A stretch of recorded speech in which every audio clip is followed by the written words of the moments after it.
La deuxième journée de la phase à poule unique de la Ligue des Champions a commencé hier et quelques matchs ont retenu notre attention. Nous en parlons.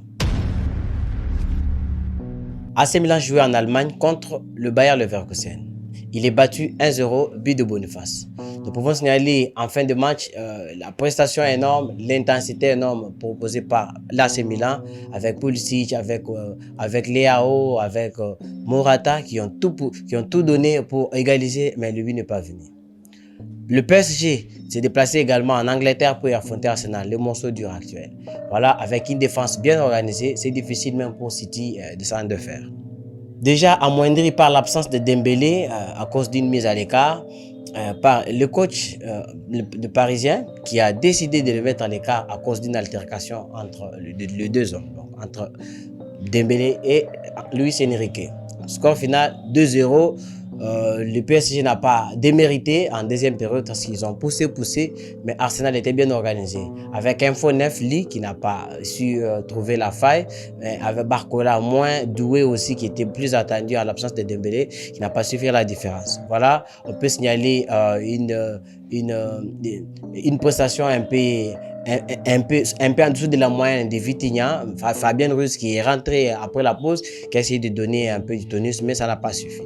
Signalons une très mauvaise prestation de Donnarumma qui est fautif sur les deux buts. Un autre match retenu notre attention, c'est celui du Barça qui était battu par Monaco lors de la première journée.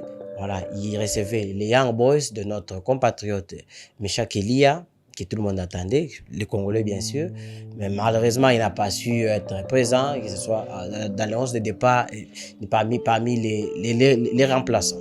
Alors un match très bon pour le Barça avec une masterclass de Pedri qui est même élu l'homme du match, signé un doublé de Lewandowski et un but de Martinez, hein, les défenseurs centraux. Il faut le signaler, il est en train de monter en puissance. Voilà. Merci beaucoup à un Sifli qui a compris qu'il faut faire reposer certains joueurs quand le Barça mène déjà avec beaucoup de buts d'écart. Déjà à 4-0, à 3-0, déjà on pouvait voir les autres sorties. Il a reposé Lamine, il a reposé Lewandowski, il a reposé Pedri. Voilà la bonne gestion dont nous parlions dans nos précédentes éditions. Une autre prestation a retenu notre attention, c'est les triplés d'Adeyemi avec le Borussia contre les Celtics.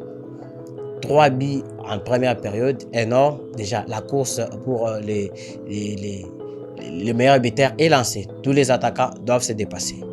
Voilà notre lecture rapide de ces J2 de la deuxième journée de la phase à poule unique de la Ligue des Champions. Dites-nous dans les commentaires quel est le match a retenu votre attention, quelle prestation, quel joueur s'est démarqué et voilà qui est le joueur de la journée. Voilà. Merci.